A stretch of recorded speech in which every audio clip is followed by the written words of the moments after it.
Aujourd'hui, quand tu crées une entreprise, tu te dis pas je vais être leader. Parce que si tu dis que tu vas être leader, je pense que tu as perdu en fait. Une chose qui était sûre, il fallait pas regarder derrière dans le rétroviseur.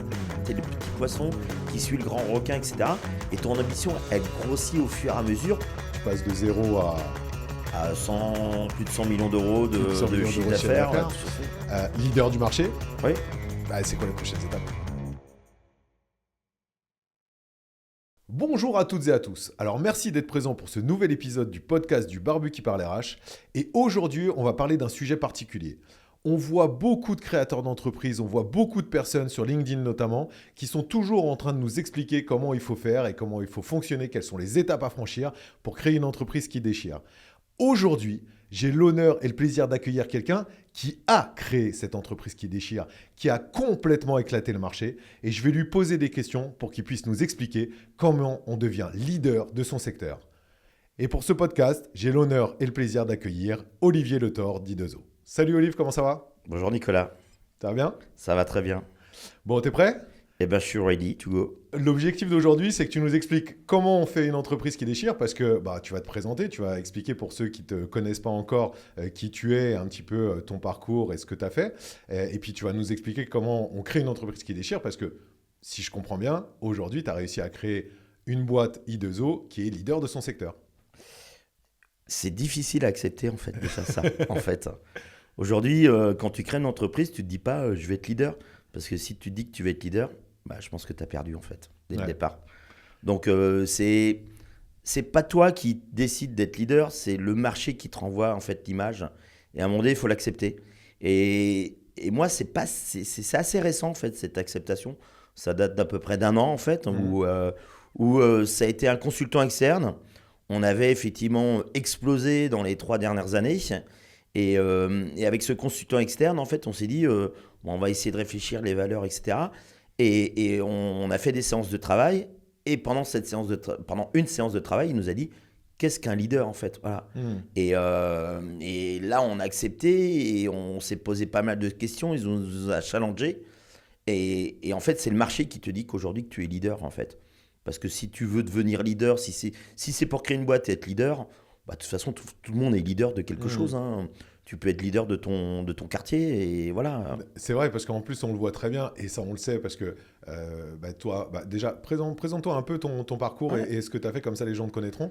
Mais parce qu'en gros, on le sait, parce qu'on a été commerciaux dans la même boîte au préalable, et souvent, on a bien les moyens d'utiliser les bons chiffres pour chacun être leader. Donc là-dessus, je suis complètement d'accord. Exactement. Alors moi, c'est assez simple. Hein. Ça fait 25 ans que je vends des job boards. J'adore le recrutement par Internet. Donc, j'ai d'abord, effectivement, pendant 7 ans, été commercial, responsable d'agence au sein d'Email Job, de Quel Job et de Cadre Emploi. Et puis, en 2007, j'avais une soif de liberté, tu vois. Comme dit Anthony Bourbon, moi, je fais partie des 1% qui n'auraient jamais dû être chef d'entreprise, en fait. Voilà. Parce que moi, je suis issu de famille ouvrière. Mon père est peintre en bâtiment, ma mère était concierge. Et on n'a pas d'exemple d'être chef d'entreprise. Donc moi, au départ, c'était pas être chef d'entreprise, c'est de me dire, voilà, j'aime mon marché, j'ai envie de continuer à ce que je fais. Donc je vais utiliser une boîte, entre guillemets, pour continuer à faire le métier que j'adore, c'est être commercial en fait. Voilà. Et donc au départ, c'était une soif de liberté, c'était pas une soif d'entreprendre, c'était une soif de liberté en fait. Et tu deviens entrepreneur au fur et à mesure du temps en fait. Tu t'es pas centré entrepreneur tout de suite quand tu es Non. parti, parce que donc du coup, toi tu pars donc tu bossais au Figaro après, donc pour Cadre Emploi, Quel Job après la fusion, et donc tu pars du Figaro, et là tu crées I2O. Je crée I2O parce qu'en fait, un constat très simple en fait, c'était de se dire, à l'époque, il y avait encore des agences de communication qui commençaient effectivement à préconiser des plans médias sur les job boards, mais elles avaient encore tout intérêt effectivement à préconiser la presse, qui était plus rentable pour elles, qui était une chasse gardée, et voilà. Et c'est vrai qu'elles n'ont pas vu effectivement le modèle basculer vers le digital. Et moi, je me suis dit, de toute façon, il y a une opportunité. Il y a déjà des job boards que je vends depuis 7 ans. De toute façon, demain, tout passera par le digital, en fait. Voilà. Ça, c'est en 2007. Donc, ça paraît assez loin, mais assez récent. Donc, c'était une vision du marché, en fait. C'était de se dire, de toute façon, tout passera par le digital, en fait. Voilà. En 2007. Moi, je suis arrivé au Figaro en 2008. On en parlait il n'y a pas longtemps. Je suis arrivé au Figaro en 2008. Donc, avant que moi, je connaisse ce milieu-là, tu t'es dit, boum, on va le sortir. Et là où je pense que c'est hyper intéressant, là où tu avais raison, c'est que c'était le bon moment pour pouvoir le faire, même si les agences existaient déjà. Parce que comme tu dis, les agences étaient un petit peu engoncées dans leur système classique de se dire on va continuer de faire de la presse, on va continuer de faire notre petite chasse gardée, celle sur laquelle on a aussi une certaine plus-value, celle sur laquelle les boîtes ne peuvent pas faire grand-chose. Toi, tu es arrivé, tu as dit... Vas-y, feu, on va éclater l'histoire. Enfin, on va essayer en tous les cas d'éclater l'histoire et d'y aller en proposant quelque chose de neuf et une vision du marché qui est différente. Ah, c'était simplement aussi de comprendre le comportement du candidat, quoi. Le candidat n'allait plus acheter de la presse, allait consommer effectivement du web, en fait. Voilà. Et donc, du coup, quand tu as monté ta boîte, c'était quoi les premiers freins et les premières craintes que tu as eues? Si tu en as eu, parce que peut-être... Aucune, en fait. Aucune, parce que tu as cette soif de liberté, mais tu as aussi la responsabilité. Moi, j'ai monté la société, j'avais 33 ans. Donc, je quitte un poste où je suis manager, je suis bien payé, c'est plutôt sympa. Et je me mets en danger. Je me mets en danger parce que ma femme est encore en congé parental. Et je viens juste d'avoir mon quatrième, qui a 6 mois. Et en fait, déjà, ça, c'est une aventure. Hein. 4, ouais, déjà, c'est une aventure. Ouais, déjà 4 enfants. et c'est un compromis avec ma femme. Tu vois, ma femme, je lui dis, écoute, moi, je vais subvenir aux besoins parce que j'ai cette soif. Parce que sinon, j'ai envie de faire quelque chose. J'ai cette soif de liberté, j'ai envie de faire quelque chose. Et toi, effectivement, est-ce qu'on se met d'accord de se dire, voilà, on a 4 enfants, mais il faut assumer. Moi, je vais assumer financièrement. Je vais essayer de tout déchirer. Et toi, effectivement, si tu peux gérer la famille, quoi, en fait. Alors, j'aime pas le côté patriarcal, hein, je suis pas du tout comme ça. Hein, mais des fois, on dit toujours, derrière un grand homme, il y a toujours une grande femme. Voilà. Et je te remercie, Patricia, je t'aime. Voilà, c'est bon. Mais voilà, ça a été une réussite d'un couple. C'était aussi une réussite avec un autre associé, en fait, parce que j'avais déjà travaillé avec lui du temps de chez Quel Job et Cadre Emploi. Donc voilà, on avait juste envie de bosser. Mais par contre, une chose qui était sûre, il fallait pas regarder derrière dans le rétroviseur. Parce que si tu regardes pas droit devant et que tu fonces, et que tu regardes derrière toi ce que tu as laissé, ce que tu as machin, je pense que je me serais planté, en fait. Voilà. Ouais. Donc là, tu fonces. Faut aussi un peu d'inconscience. À 33 ans, tu dis tu as envie de faire quelque chose. Un peu d'inconscience, trouver quelque chose, un sens. Voilà. Et au départ, tu dis, c'est simplement, je crée quelque chose déjà pour subvenir et me payer un salaire, quoi. Voilà. Et l'étape où tu commences à prendre de la responsabilité, c'est que dès que tu embauches ta première alternante, en fait. Et là, tu dis, non, je suis plus que responsable de moi, mais là, je vais embaucher des gens et là, je vais devoir endosser une responsabilité que tu n'avais pas au départ quand tu es salarié, en fait. Et là, tu dis, là, tu commences à te dire, je deviens un peu responsable, peut-être un peu entrepreneur, voilà. Mais ça se fait au fur et à mesure. L'entrepreneuriat, tu dois apprendre effectivement ce que c'est la compta, ce que c'est des choses, ce que c'est un bilan, ce que c'est au bout de 7 ans un contrôle fiscal. Voilà, tu découvres et en fait, je pense qu'être entrepreneur, tu apprends sans cesse, quoi. Tu apprends sans cesse, tu dois toujours te remettre en question. Mais garder l'humilité sans cesse. Mais c'est hyper intéressant ce que tu dis parce que souvent, les personnes qui veulent se lancer en entreprise se mettent beaucoup de freins. Se disent, tiens, est-ce que je peux le faire maintenant? Est-ce que je peux y aller? Est-ce que je peux pas y aller? Alors bien sûr, il y a une condition globale, c'est-à-dire qu'il faut que dans ta vie, tu vois, tu aies tous les points qui aillent plutôt bien au même moment. Mais tu vois, il y a beaucoup de gens qui se disent, mais j'ai des enfants, c'est un peu galère. Moi, je me suis toujours dit, je me suis lancé quand on s'est lancé avec E-Team. On s'est lancé en 2012 et on s'est dit, feu, c'est le bon moment. On a 30 ans, tu vois, comme toi. On n'a pas d'enfants et tout, c'est cool. Moi, ma réaction, c'était on n'a pas d'enfants. Finalement, toi, tu l'as fait avec 4 gosses. Donc, ça veut dire que tout est possible, en fait. Il ne faut pas se mettre de frein. Il faut juste avoir l'envie de le faire, l'envie d'y aller et se mettre dans les conditions pour le faire. Toi, les conditions, c'était que Patricia s'occupe des enfants face à ça. Donc, c'est un accord entre deux. Là, je suis d'accord avec toi. Ce n'est pas le côté patriarcal, c'est un accord. Ça aurait très bien pu être elle et toi qui fassent l'inverse. On en connaît des familles comme ça. C'est de se dire, je crée, tu t'es dit, je crée, mon environnement pour que ça puisse marcher et pour me donner les moyens de marcher. Et après, là où je te rejoins complètement, c'est qu'il ne faut pas regarder derrière parce que les premières années, elles sont quand même pas faciles. C'est là qu'effectivement, je suis d'accord avec toi parce que on voit aujourd'hui trop rapidement des pseudo-succès. On se dit, de toute façon, en 3 ans, je vais tout péter, on va faire des levées de fonds, etc. Moi, j'ai le côté régional, je suis nantais. À la base, je suis plutôt un paysan. Donc, la terre, on la cultive une fois par saison, quoi, tu vois. Donc, le succès, il se construit sur plusieurs années, en fait. Voilà. Les success stories qui d'un coup décollent, voilà, c'est pas la réalité réellement des choses. On voit que les entreprises qui tiennent, des fois elles ont 200 ans, etc. Voilà. Et au départ, tu te dis pas, je vais créer une boîte, effectivement, pour être leader, voilà, ça prend du temps. Ça prend du temps. Faut de la patience et toujours garder la passion. Parce que pour moi, c'est ça, en fait. C'est de se dire, j'avais un peu moins de risque de me rater parce que je connaissais mon secteur, je connaissais les avantages que j'avais pouvoir donner, mais je connaissais les freins que j'allais avoir. Typiquement, la première année, nous, on a commencé à attaquer notre marché nantais. Voilà. On s'est développé tranquillement à Nantes. On s'est imposé dans notre... voilà, à un moment donné, on peut dire, ouais, on était leader à Nantes. Voilà. C'est pour ça, tu étais leader de ton secteur. Exactement. Et c'est vrai, on a commencé 3 ans après à s'installer à Paris, 3 ans après, en 2013, à s'installer à Lyon. Donc, on a commencé sur des bases solides avec des entreprises régionales qui nous ont fait confiance, etc. Et on n'a pas tout de suite attaqué les grands groupes et on n'a pas tout de suite attaqué, effectivement, notre concurrence.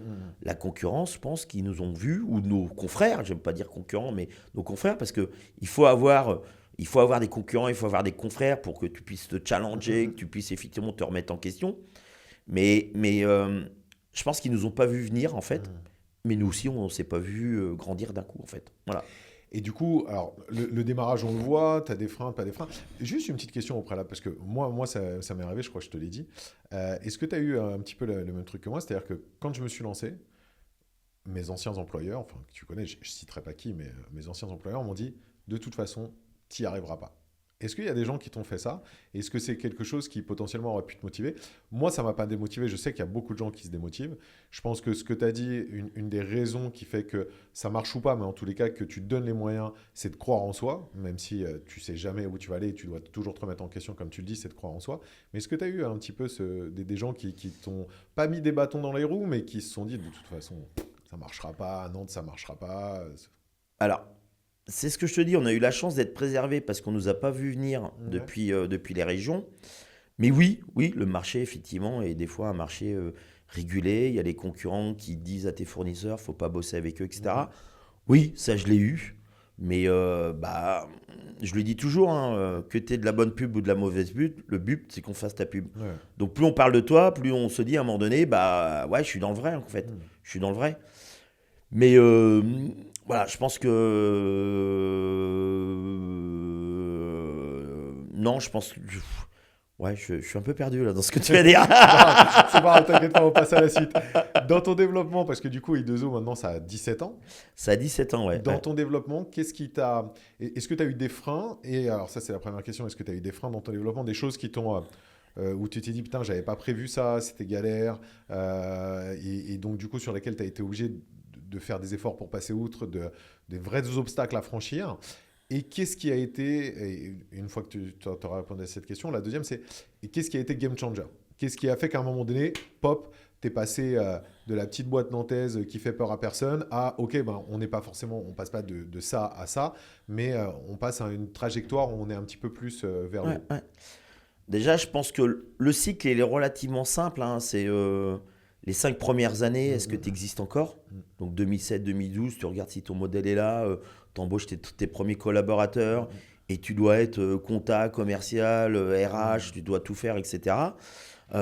Après, je pense qu'au bout de 10 ans, tu commences à te dire, c'est génial, j'ai un retour sur investissement. Moi, les 10 premières années, j'étais le dernier salaire de ma boîte. J'osais même pas le dire à ma femme, quoi.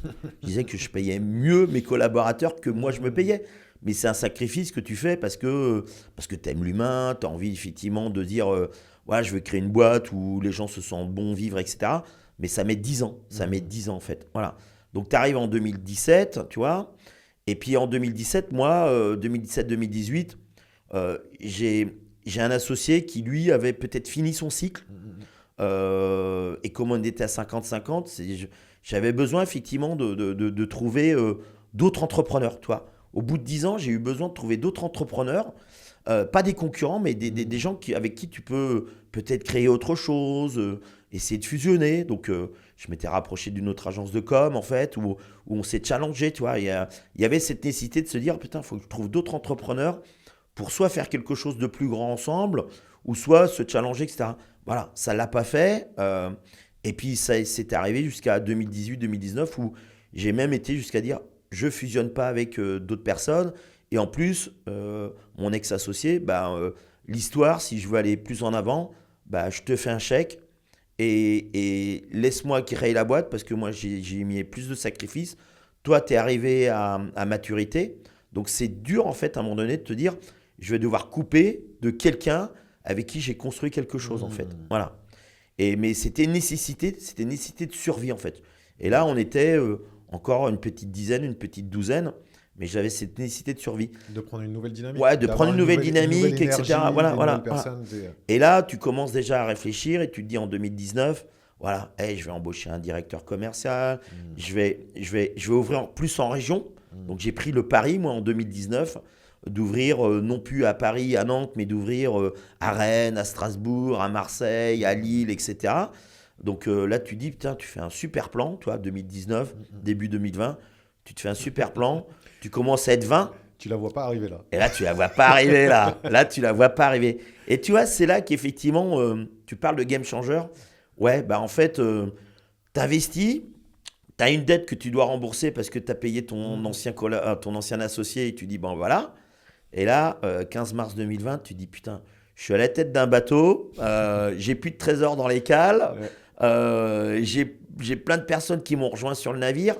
Qu'est-ce que je fais? Je descends à la cale et je bois tout le rhum ou est-ce que je reste à la barre et je sais qu'il va y avoir la tempête? Et là, effectivement, ça a été génial parce que j'avais effectivement structuré la boîte avec Vincent Baumal qui était le DAF aujourd'hui de la boîte et on a bien géré les finances. Et Yvan qui nous avait rejoint 3 mois avant, quoi, tu vois, lui, effectivement, il a fédéré les équipes, etc. Et puis à un moment donné, on s'est posé la question de qui on était, tu vois, au bout de 13 ans, 2020, au bout de 13 ans, qui on était, etc. Et effectivement, ça a été la phase 2. Et en fait, le Covid, pour nous, ça a été une phase d'accélération, en fait. Et on a accéléré plus vite que notre concurrence. Et on s'est dit, là, on va y aller, quoi. On va y aller, on va tout déchirer, on va pas attendre, on va aller voir les clients. On avait de nouveau cette soif d'aller chercher et de se dire... Et c'est vrai que c'est là, effectivement, il y a eu cette phase 2 de 2020 à 2023 où on a fait x5 en chiffre d'affaires et x3 en effectif, quoi. Et c'est là, effectivement, qu'on est aujourd'hui rendu dans cette phase 3, voilà, où tu te dis, en fait, tu te réveilles et tu dis, en fait, je suis le leader de mon marché, quoi. Parce que c'est bien ça, c'est ça. le thème. T'es leader de ton marché.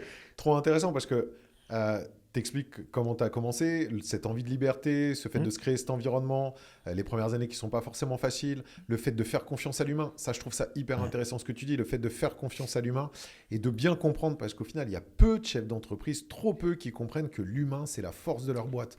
Et que le fait, comme tu le dis, de t'être payé peut-être moins que les autres, mais de leur avoir apporté de la valeur, c'est ce qui a permis de développer ta boîte. Donc ça, je trouve ça hyper intéressant. Le fait d'expliquer aussi que, écoute, au bout de 10 ans, tu commences à être rentable. Donc c'est-à-dire que pour tous les jeunes chefs d'entreprise, toutes les jeunes chefs d'entreprise, tous ceux qui se lancent, de pas se dire, de pas, se prendre au jeu, de pas, je perds mes mots, mais de pas faire face à ce fameux miroir aux alouettes, tu vois, qu'on a sur LinkedIn, qui est de dire, tiens, j'ai fait tant de centaines de milliers d'euros cette année et tout machin. Non, ça prend du temps, une structure qui fonctionne, ça prend du temps, ça prend de l'énergie, ça se met en place avec les années. Et le fait de se dire que ta bascule, elle s'est faite vraiment au bout de 13 ans. Donc c'est pas n'importe quoi, ça s'est fait au bout de 13 ans. Donc la persévérance, le travail, l'entourage, l'environnement que tu t'es créé, l'humain qu'il y a derrière, c'est ça qui a fait ta force. Je trouve ça absolument génial que tu présentes ça pour devenir leader de ton marché. Exactement. Du coup, une fois que tu nous as dit ça, est-ce que tu aurais, alors, on va dire 5 conseils et 5 trucs à éviter pour 5, 2, 3, 4, 5, comme tu veux, pour les jeunes entrepreneurs ou les jeunes entrepreneuses qui se lancent? Est-ce qu'il y a vraiment des trucs primordiaux sur lesquels il ne faut pas déroger et sur lesquels il faut faire hyper attention pour pouvoir créer une boîte qui marche ou qui ne marche pas? C'est toujours pareil. Il y a plein de paramètres. Il ne faut pas se dire que si tu fais ça, forcément ça marchera. Mais pour toi, les étapes obligatoires pour au moins se donner la chance que ça marche. Pas vouloir dire au départ que tu dis tu crées une boîte pour être milliardaire. Ça, c'est le truc Pipoland, pas possible. C'est pas une finalité d'être milliardaire, quoi. Je veux dire, voilà. Aujourd'hui, on parle de quête de sens, c'est de se dire pourquoi tu veux être chef d'entreprise, quoi. Qu'est-ce que tu vas changer, en fait. Voilà. Ça, c'est le premier point, c'est de se dire, se tromper, de se dire que tu veux faire de l'argent et que tu veux créer une boîte pour faire de l'argent. Ça, c'est, voilà. On aime, on en a besoin. Voilà. Le deuxième point, je pense que c'est être passionné par son secteur d'activité. Pour moi, ça, c'est l'essentiel. Même, voilà, aujourd'hui, moi, tous les collaborateurs, toi, moi, en fait, on est passionnés par notre secteur d'activité. On l'aime, on a envie de le changer, on a envie d'être militant, on a envie de faire du bien-être, on a envie de faire des choses de bien, en fait. Voilà. Donc, ça, pour moi, c'est essentiel. Après, moi, je pense, c'est respecter ses partenaires, respecter la concurrence, respecter ses fournisseurs. Voilà, ça c'est hyper important. Et puis, il ne faut pas oublier, comme tu dis, l'essentiel, la finance. Moi, j'ai eu la chance je vais reciter Vincent Baumal. Ce mec-là, je l'ai débauché du cabinet comptable qui nous avait suivis depuis le départ, en fait. Mais voilà, nous, on gère beaucoup de flux financiers et c'est de l'argent qui ne nous appartient pas. Il ne faut pas mélanger l'argent que tu gagnes et l'argent qui te reste à la fin, une fois que les impôts sont passés par là, etc. etc.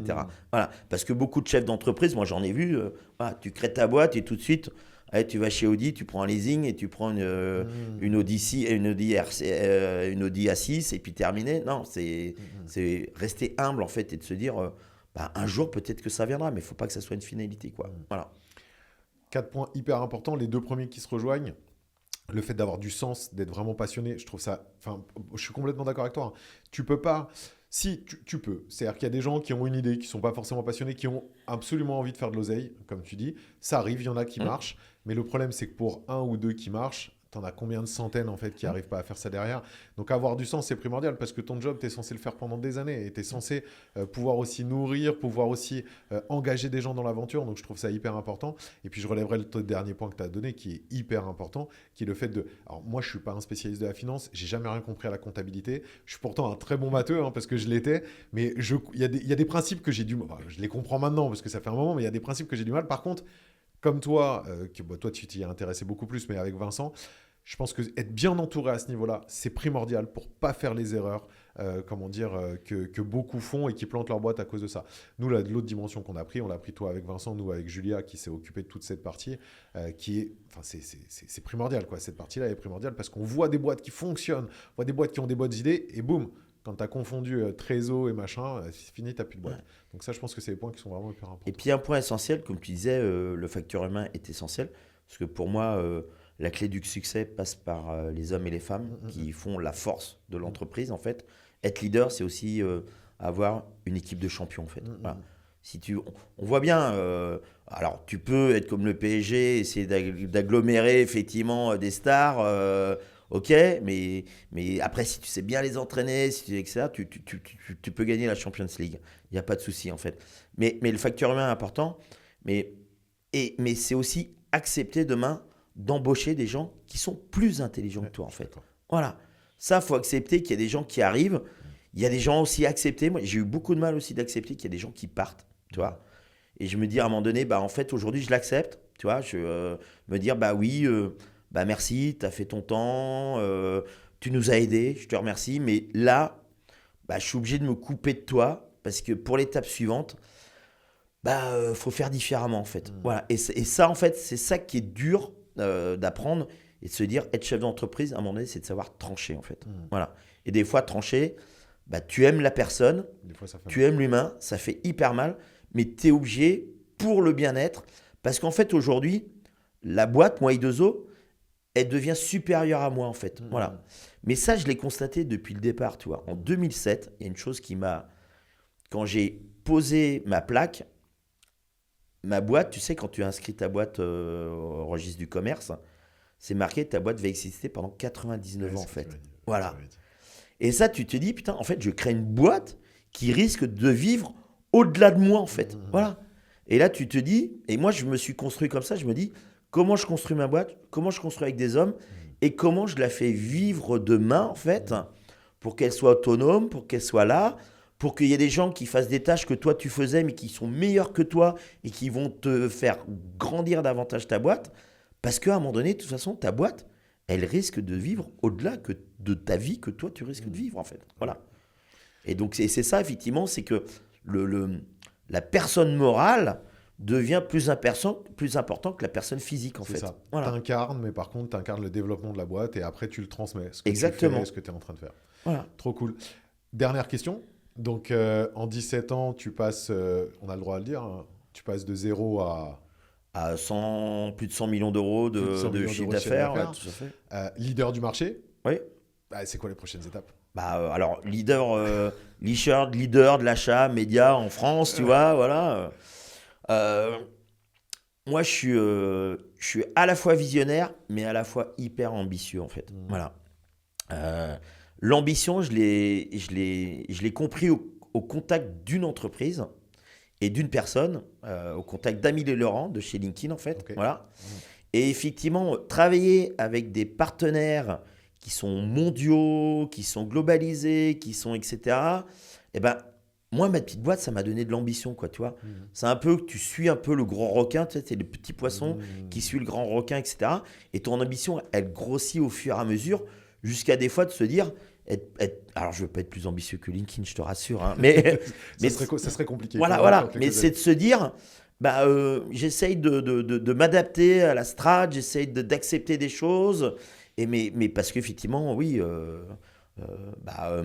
mon ambition, effectivement, c'est d'être non plus en France, mais d'être sur l'Europe et puis d'être mondial. Voilà. Quand j'ai été expliquer ce projet-là il y a 2 ans, puisqu'on a ouvert il y a 2 ans la partie internationale, je suis allé voir les gens de chez LinkedIn et chez Indeed, les grands boss monde, en fait, et je leur ai dit, parce que je me suis dit au départ, ils vont me prendre pour un demeuré si je leur dis, je veux être leader du monde, en fait. Voilà. Et je leur ai dit, non, en fait, moi, ce que je veux, c'est demain, avec toi, recruter la première personne qui ira sur Mars, en fait. Voilà. Donc, tu vois, tu as visé plus haut que les étoiles, en fait. Et après, quand tu dis, non, j'ai un projet mondial, tu vois, ça redescend un peu sur la planète Terre. Et là, ils t'écoutent, en fait. Voilà. Mais des fois, on me dit, on me prend pour un Américain. Je reste un Français. Hein, voilà. Mais j'aime bien cette ambition, effectivement, de se dire, qu'est-ce que tu peux faire pour... alors, pas pour ton pays, mais qu'est-ce que tu peux faire déjà pour ton entreprise, pour ton secteur d'activité. Et déjà, c'est pas mal ça. Si tu arrives à faire le bien-être sur ton entreprise et ton secteur d'activité, c'est déjà gagné, quoi, en fait. C'est une très belle ambition. Voilà. C'est une très belle ambition. Merci beaucoup, Olivier. Merci, Nicolas. Merci à toutes et à tous d'avoir suivi ce podcast. J'espère que ça vous aura plu. En tous les cas, il vous a donné les billes pour pouvoir devenir leader sur votre marché, sur votre secteur et plein d'aspects pour pouvoir vraiment tout cartonner. Donc, j'espère que cet épisode vous aura plu. Si c'est le cas, n'hésitez pas à nous mettre en commentaire et à surtout aller nous noter une petite 5 étoiles ou 4 ou 3 ou ce que vous voulez sur la plateforme de votre choix. Et moi, je vous dis à très vite pour un nouvel épisode. Félicitations! Vous avez encore écouté un épisode du Barbu jusqu'au bout. Le Barbu vous donne des clés pour décortiquer le monde du RH. C'est gratuit et c'est surtout fait avec le cœur. Le meilleur moyen de nous aider, mettre un avis 5 étoiles sur votre plateforme d'écoute préférée. Je compte sur vous. À très vite.